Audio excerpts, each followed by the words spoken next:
Hey guys, welcome Saturday night. Welcome to the process Saturday Night Live. How are you guys SPD doing? Saturday Night Live. Fantastic. How are you tonight? I'm good. So guys, we know this is just a random, extra random, super random, but we want to see how you guys doing tonight. So please comment, let us know what's going on.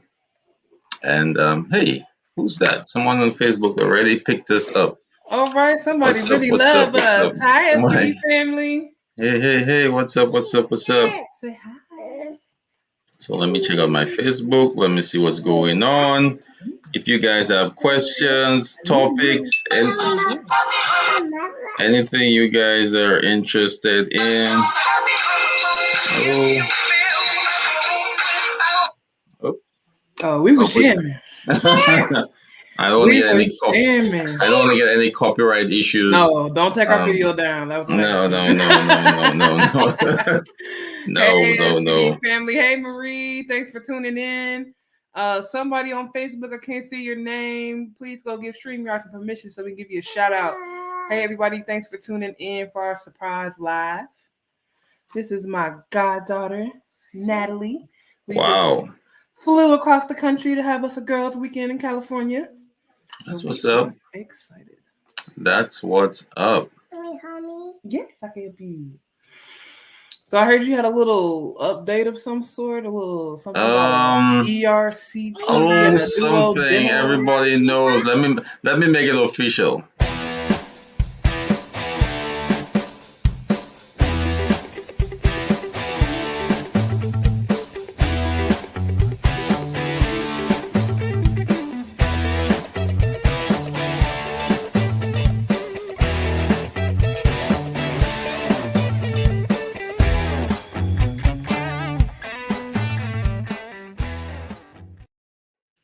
Is that TT on TV?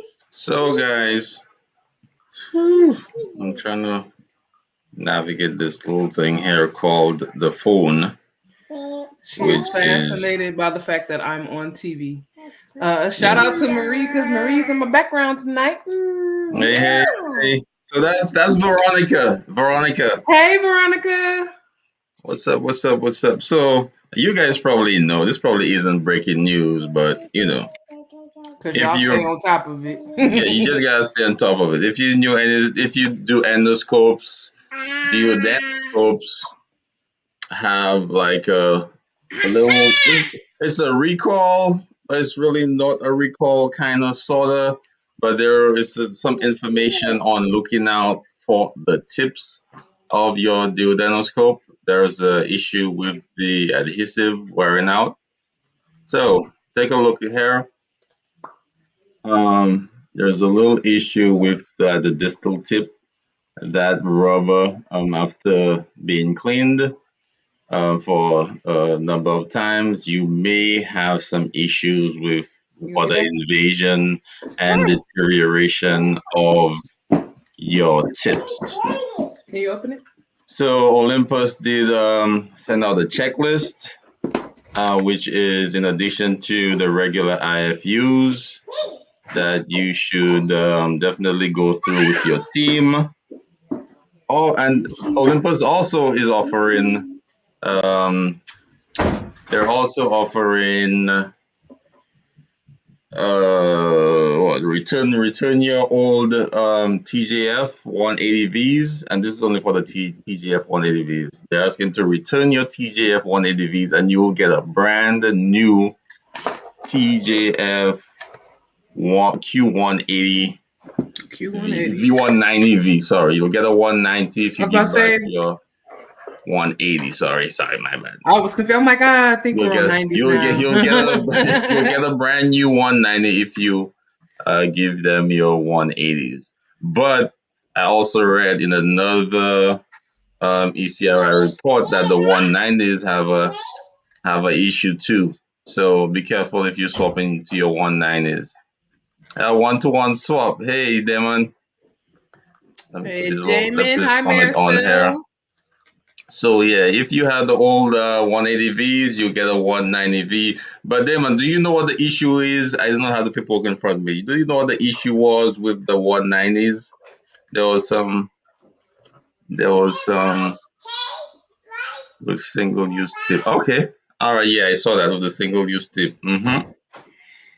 So there was an issue with that came out with the 190s a couple months ago. I don't know exactly what it was. If it was the actual issue or See, it you'll was stay out that scope it's line. just something to look out for if you're reprocessing incorrectly. Throw them all in the So trash and get disposable. if you get ECRI reports, you'll get on that report, or you could always go to the Olympus website and you will get that information.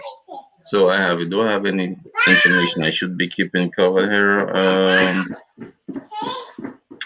I won't put it on the screen. But if you have, okay, so Olympus gave out a checklist, right? So their main focus is on brushing.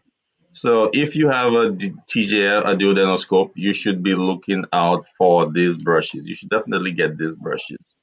Um, where am I going now? You should definitely get these brushes. All right, it's like a toothbrush, but the tip is a little longer. I forget the part number for that. I just ordered some last week. Now, are those straight from Olympus? Those are from Olympus. Okay. It's a MAJ. I forgot the exact catalog number, Sound like some but Olympus. yeah. So the tip, I didn't get a better photo. Sorry. The tip, it comes like a toothbrush. You know, like those travel toothbrushes with the little plastic case at the top. We know what the cleaning toothbrush look like. Oh, my Come bad, on, now, come on now, my bad. come on now. My bad. But yeah, so get that, and also you definitely want to use your long, what do you call those brushes? Those long scope brushes. Use the tips of that to get inside your underneath your elevator, and that's mainly what the focus of the checklist. So the checklist is about 45 pages long, and Not 45 pages long.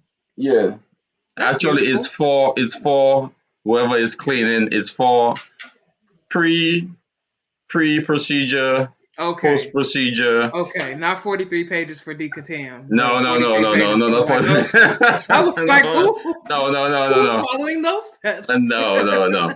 So it's pre-procedure, how to get ready, post-procedure, how to do your pre-cleaning or your treatment, Yeah. and taking it to your SP department, transporting or whoever cleans it if it's a GI lab. Nice. The cleaning process, which focuses a lot on getting under your elevator channel, your elevator. Still. Am I saying that right? Yeah. The elevator Under channel. your forcep elevator, right? Made famous by And that duodenoscope. and it also has an area there for high level disinfection, which is usual. You have Sidex, Metroside, etc. So it has a portion in there for high level disinfection, and it has a small portion at the end for AERs. Nice. Let me see where I have some information on here. I kind of tailored it to my department, so let me just fold this page real quick. And I'm just curious for those of you that are out there listening, especially with scopes, because it seems like of all the updates that we get, scopes come the most often, but also the most quiet. So I'm just curious for the folks that are watching, where do you get your updates? Are you following, are you getting the Joint Commission alerts? Are you getting FDA alerts? Where do you guys get your most current information in the SPD world? Good question. I know you mentioned the ECRI reports; those come out. There's so many places. And also, one other thing they're focusing on: flushing that distal tip underneath the elevator faucet or the faucet elevator. Saying backwards. It's giving timeouts in the OR. Like, how many times do they have to tell us to check the elevator before we start to just have a conversation. Apparently, some people are not cleaning the elevator. An actual problem. Some people are not cleaning the elevator, so some people are not little cleaning the elevator, but they also come out with this alert like every 5 minutes. Like, hey, surprise! Did you know you have to lift that elevator and wash behind there? Surprise! Yeah, you have to lift the elevator. And there's a statement in there that really puzzles me. Because I saw it like a bunch of times.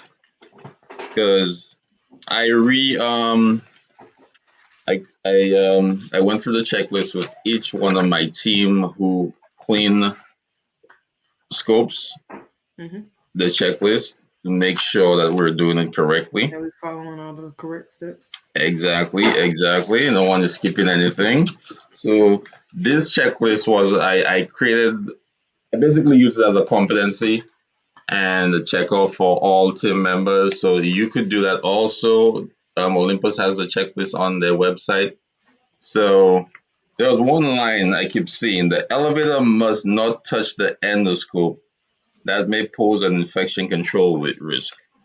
So if anybody on Olympus could clarify that, or if Alessandra, you could clarify that for me. Now, scopes is not. Sorry, I forgot. My bad. I don't proclaim to be an expert. However, when listening to it, what it sounds like to me, especially during cleaning, is those two things need to be separated. You have to lift that elevator and you have to keep it lifted while you're doing all that cleaning. So, it would be just like trying to have a sterilant reach something, but if the two items are close together, then the sterilant's going to have a difficult time traveling through, right? So that elevator needs to be lifted up away from the scope while you're flushing and brushing and doing everything that you need to do. And then also we know that anything that moves needs to be moved continuously as we're cleaning. So especially once you have completed all those checklist steps, just make sure as you're cleaning that you flex that elevator and really take it through its range of motion. So if there's anything stuck in there, you're getting access to it. And they're saying at least 3 times. At least 3 times. Up, down, or up, down, right, up, down. Or until clean. So if you hit 3 and it's still coming out dirty, keep going. Yep. And they're also saying there's a little diagram here. You go to the right of the elevator, the left of the elevator, and from the top, go to the right and the left of the elevator. Just let me show you guys. They were really focused on brushing the elevator. My focus is not on, so you guys won't see. That's the key right there. Yep. That's the key. I mean, there's no sense in following all those steps and cleaning the length of that channel and leaving that elevator full of all types of nonsense. Yeah. So thank you, Marie, for shouting out a couple places to get some updates. So folks, if you're not checking these out, go ahead and take a little Google search. Yes, I can help you. Yep, that's going to be ECRI, TJC, FDA, and then some of the SPD tech groups. Of course, the process, but there are a ton. There's travel ones, but there are groups out there that that keep each other updated. Yep. Who's that? Lila? Hi, Lila, what's up? Lila, in a previous role under supply chain procurement, will be responsible for sending us a recall out of contract information on flexible endoscopes. Absolutely. So thank you so much for adding that. All of your materials, folks, should be getting those updates because they're purchasing, and hopefully you guys have a good system for them to flow down to you. Also, infection control should be doing the same thing. And guys, something a lot of folks don't know: if you're using a third-party repair company, yes, for your scopes, they should be sending you an IFU on how to clean your scopes, and that's from Olympus. Okay, so I'm not making it up.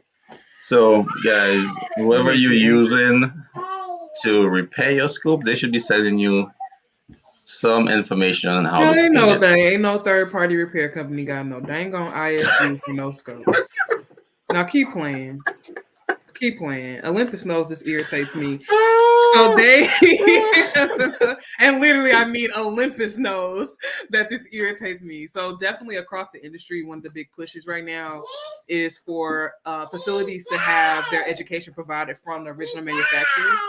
And one of the things that they're doing to gently persuade you, or in my word, coerce you, is that if you don't subscribe to their repair program, Mm-hmm. then they will charge you for education. So where you would normally be able to call your Olympus educator and have them come in, if you don't have all of your scopes under OEM, they won't provide that service for you.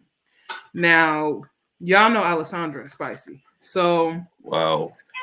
the first moment that I heard that, I immediately was irritated. And the reason why is because scopes are already such a challenge. They're already not handled well, just to put it gently, as far as education, research, training, even surveillance for patients after the fact. So now we're going to put an additional barrier to education on these scopes when really it should be free across the board, given the gravity of missing some of these infections and these bioburden left behind. Come on. It shouldn't be something that's trapped behind the paywall. You know how I feel about education trapped behind the paywall. So. Yeah, I know how you feel. So Veronica says, "Wow, Veronica, wow about what? Explain." Wow about that third party OEM. Yep. Like not every facility can afford to go with the original manufacturer's repair process. And yes, in some ways you can just say it's better. It's better to take your car to the dealership, right? Mm-hmm. But that doesn't mean that the other auto shop down the road is just incapable of fixing your car. But the parts are cheap and they break down quickly, right? And you could only get it According from the to whom? manufacturer, no? According to whom? Now I'm not gonna sit here and act like I've never gotten something back from a third party that was a little trashy. But also, for the most part, no. They do surgical service and they make sure that your stuff is good to go. There's always a recourse that you can, go back to your repair company and talk to them about any issues. But yeah, I'm confused about that. And I definitely would want to see some more research about how after a third party repair, they're coming up with their own additional IFU. So Lila, thank you. She said, I also had my own account with Olympus, Carl Stores, Pentex. All vendors were a part of my normal in-service rotation annually. So absolutely, thank you for adding that. All of these companies have their own websites with their IFUs now. They're very digital. Typically, you will need a vendor to have the company set you up with an account, but anybody can have that. Like it's not even restricted to just management. So absolutely, anything that you have, check it out and see if they have an online IFU system or online education portal. And always keep checking, guys, because things pop up, especially if you don't have an automated system that will send you an email every time something comes through. Just keep make an appointment for yourself if you're in leadership, or even if you're not. Say, hey, every first, I'm gonna go through critical items I know that usually have recalls and Yes. updates. Yeah, So. that's a good piece of advice. I used to do that with my Outlook calendar for certain things. Like once a month, I would have an alarm for myself to check my and make sure my employees were all up to date on their certifications. So it's like one of those things you don't want to forget to check, right? Mm-hmm. But yeah, make them regular occurrences so they pop up on your phone because Lord knows we get inundated with enough information. Mm-hmm. Oh, I already clicked on that. My bad, OCD. It's a good Um, information. yeah. Thank you, Lila. Pentax. Isn't Pentax like old? Don't do Pentex. They might be a little older, but they still out here in the field. They Oh, get they're their still out money. there? Oh, okay, They're my bad, still my out bad. I here. didn't know that. Shoot. I'm Anybody sorry. else got Sorry random for- cameras and scopes from companies that you're like, what? Where is this? I always see that with my lap trays. Like, where did they get these instruments from? And guys, if you can't leak test the scope, don't use it. I was going to say, don't touch it. Don't use it Until you get a leak tester. until you get a leak test done. Please, no leak test. No. Man, Let me it's think of a one of the little. reasons to keep those little manual ones they send with the repairs and Mm-hmm, boxes and stuff. Like we always end up with a drawer of like 50 of those in the background. mm-hmm. And they always dry rot after a time, right? And they're kind of gross sometimes. Yeah. So, All yeah, right. you So can't test your hopefully, scope. Let it go. Let it sit there until you get clean it, of course, but you can't use that scope until you leak test it. Please. I've shoot. seen brand new scopes come back from We have repair to or get a brand new scope scopes. expert in here because honestly, I think you can't even clean it. I think because part of because if it has a hole, Right. Part of the process is to keep that leak tester on so that it's pushing air out and you don't get fluid invasion. Yeah, but you don't want to leave that gross soil sitting in there. You don't There's want a to risk create for everything. residues, Yeah. right? Mhm. Pros, cons, pros, Yeah, cons. yeah, yeah. You got that gross soil sitting in that lumen for.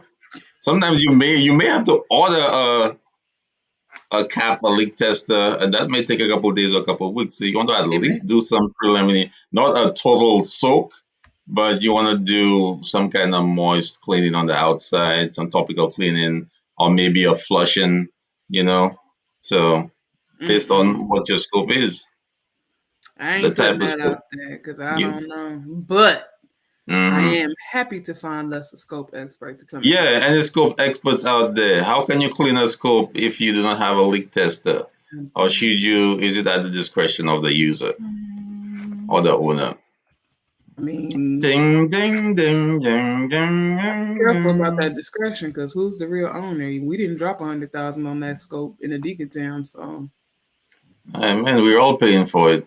everybody paying for Everybody, it. everybody paying for that scope. Everybody paying for it. So, guys, we're here.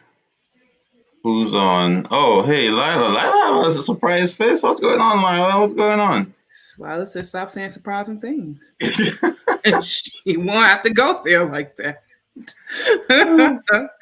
So Yeah. just since we have you guys, because we're not going to stay on a long time, but we just wanted to come on and talk about Yeah. those scopes. But we will be at HSPA conference this year, so we're super excited to see you all there. We'll be live. If there are any folks that are going to be on site and you're Hold interested, up, hold up. All right. Okay, let's go. because it is going to be fire. Yeah. If you're interested at all in being interviewed while we're at HSPA, just reach out, send us a little note, and we will get that scheduled. We're planning to do a couple little fun things while we're there, just to make sure the process presence is felt. We want to hear your voice and you tell your story. So, come out, reach out. We'll be walking through the crowds. Just say, hey, tech, tech, tech. Yes. And then one other thing I wanted to talk about was just pricing with conferences. So we have definitely been getting messages from folks that are trying to figure out how to afford to go because they really want to go. And right. And I hear a lot of people that are super excited about it this year more so than ever, just because there's so much more of a social media presence with knowledge and nonsense, the process. We got to stir that pot beyond clean. There's just, it's a whole new space and people are excited to meet their people. It's like meet their internet cousins. So they're trying to figure out how to hack it because it's a little pricey. You won't notice me when you see me because I'll have a face mask on, maybe a haircut. I don't know. People won't recognize me. Now I look totally different in person. When they clean up, they look a little different. Yeah, I look totally different. You won't recognize me even if you saw me. Like I look totally different in person. Just look out for the two folks in the boxer shirts. You won't miss that. So really quickly, along the pricing, I do have a call or a question out to some of the folks at HSPA because what we found was that there is the option to purchase a guest ticket, and the guest ticket is $150. Now, here's the caveat with guest. You're able to attend the full spectrum of the conference, with the exception, of course, of the other parts that are already you have to pay more to see. Like Saturday, they have education. That's an extra $100. But for everything that's included in the conference, you get to access that, but you don't get to go home with CEUs. Now, personally, I don't think that's that big of a deal because you can get CEUs anywhere, but you cannot get live in-person networking anywhere. That's my thought. So the 150 is per day? So no, the 150 will be the total cost of a ticket for a guest. Now, in order to bring a guest, you would have had to have purchased a standard ticket. So all of you guys that ordered the early bird tickets, my understanding, this does not apply.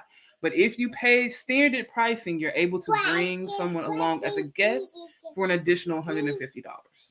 For the entire conference? For the conference, you're able Why to didn't you bring tell me that? a guest. Why didn't you tell me that? Like we would have been You bought your tickets before I did, which means that you read the website. I didn't know, before so my bad, man. That's my fault. That's my fault. I led her in the wrong direction. If I knew about it, I'd be like, yo, buy your But no, ticket. And, we were geeked and we got early bird tickets, so we couldn't have done that anyway. But for the standard tickets, there is the option to bring a guest. Just keep in mind you won't be able to have access to CEUs, but you will have access to the hundreds and hundreds of people that will be attending, as well as all of the vendors and the expo, which is the most awesome part.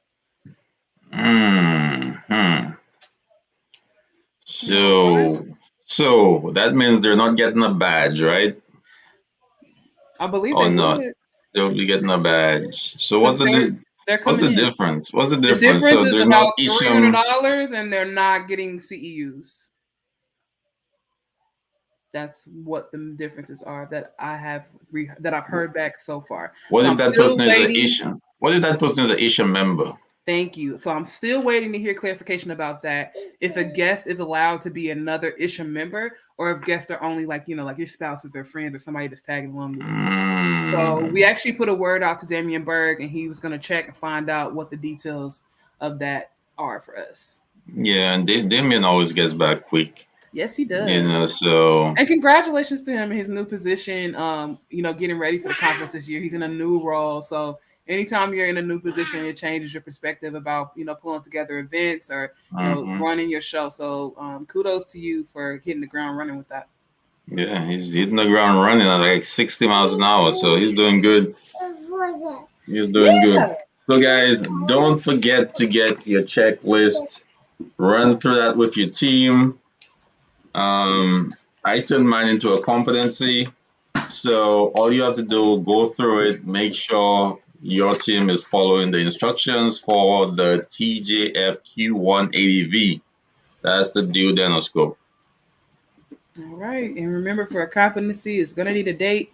It's going to need a signature from both parties, as well as return demonstration. So please don't be that person that does competencies by saying, "Did you know?" And the person says, "Yes." Right, right. Have them demonstrate competence, however you've set that up. Oh yeah, let me just give you a little insight to one little teeny bitsy inny winny thing And then we that get out y'all they're here. asking for in there. If I could go through those pages real quick. Flipping through all 43. No. I'm inside the beginning. So I'm Flipping gonna through all 43. let me go back. Lila coming to Yeah, HSBA. See you Lila's in gonna San be there. Antonio. Lila's gonna be there. All right. So they're asking you, and if guys, this is very important. On the Olympus checklist for the TJFQ 180V, they're asking you what your detergent name is, the concentration you're using for your detergent, the temperature you should be using your detergent at, the contact time, and the expiration date when you're going through your checklist with your team. So make sure you have that information, and you should always have that information: your detergent name, your concentration for cleaning your scopes, your temperature that your detergent should be at, and your contact time. And also make sure your detergent isn't expired. So guys, make sure you know that when you you know, you should have that written down somewhere, right? Please. Yeah, I usually try to laminate that just so that it stays at the top of mind for folks, keep all the information abreast. And especially if you're using any of the automatic dosing systems, it really needs to be up there so people can verify that the temperature on the machine, the temperature on the dog, blah, blah, blah. Yes. Thanks, Sarah. That's my little goddaughter. Hi. We jet setting this weekend. She went live with me. So Sarah Cruz added remediation plans for improvement are also important for competencies too. Absolutely. Thank you for that. Competencies are not like a do or die test where if you get the answer wrong, we kick you off the island. There really should be a remediation plan and or a plan of process improvement. So if you do find that somebody is deficient on the task, they skip the step, they don't understand the concept, that's okay. This is not meant to bash their heads into the wall with information. So you can, at that time, you come up with a little plan for how you, as their leader, are going to make sure that they get educated and then have them re-demonstrate competence to you. So thank you, Sarah, for adding that piece about remediation plans. Excellent, excellent. I Yeah, guys, if you know you're gonna do your competencies, at least give them a little heads up. Hey, competencies next week. Can you read through your competencies? Make sure you understand, blah blah blah blah blah. I usually give my team a little heads up, go through it. If you forgot anything, if you need a little refresher, do that first because I don't want to waste my time. Honestly, I don't want to waste my time. I don't know where to put this. I don't know how to brush this. I don't know what to do. I'll give you a little heads up. Refresh yourself so I know when I ask you the questions, you have some idea what to do, what to say, and you understand what's going on. Because some people know what to do from habit, from repetition, but you ask them the question and it's like, huh? Well, there definitely can be a difference between, the physical rote activity of repeating something that you've done over and over again, and then being able to explain the process and why it's important, right? And honestly, if your employee is able to follow the steps, but they're not able to articulate them, that is something that I would create a remediation plan for, because it says that as a leader, I need to do some more education with you. And then as a technician, I need you to be a little more responsible for the information that you have, right?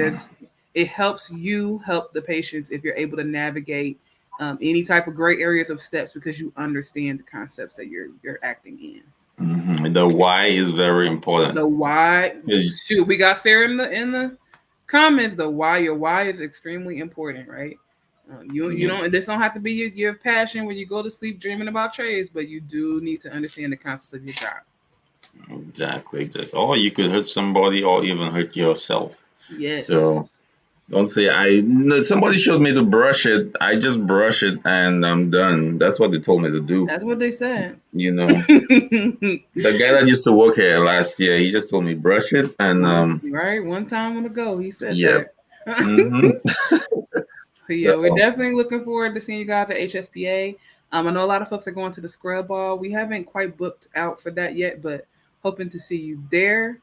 And as well as I'll be speaking with the Wisconsin chapter in March. March 25th, wrong? We'll be talking about retention. Hold on. Resignation. Rewind that again. So, You're speaking? yes, I will be speaking. I believe Sarah is too. Sarah, aren't you on the bill from Wisconsin? But yes, Wisconsin is having a chat or a conference for their chapter with their president, Leslie Kronstadt. And there's a whole host of folks that'll be speaking across, I believe it's 3 full days. But yes, I will be there. Well, in spirit. We went remote, unfortunately. I was looking forward to being there. But we'll be remote, but we will be all live. So. Okay. That's what's up. We have some messages in here. What's going on here? Oh, yeah. I dropped it. Veronica, I dropped it. Thanks, Veronica. Keep him on his toes because he be trying to leave my bombs on the table. Yeah, sometimes I hide the bombs. I'm kind of slow on the trigger sometimes. So production. Come on, production. Yeah, production. Keep me honest. Yeah. Well, thanks so much for jumping in this room with us tonight, guys. We so appreciate all the support. It is great to have this platform to chit chat with you. We definitely just wanted to check in with you on Saturday night. Make sure y'all heard that little update about those elevators and you do adenoscopes. Check them out. And guys, let me get my ducks in a row here. Ducks in a row. So thank you for joining us. And also, guys, if you want to get in contact with us, check out me on sterilemd.com. Send me an email on that. Alessandra at the Condre Institute. Yes. And check out the website, SterilMD. I don't put your information. I don't have your information on there. And check out the YouTube channel, sterilemd.com. Yeah, wherever you are, we are. Yeah, we're everywhere. We're everywhere. Check out everywhere. Yeah, you know. We out. Peace. Awesome night. Peace.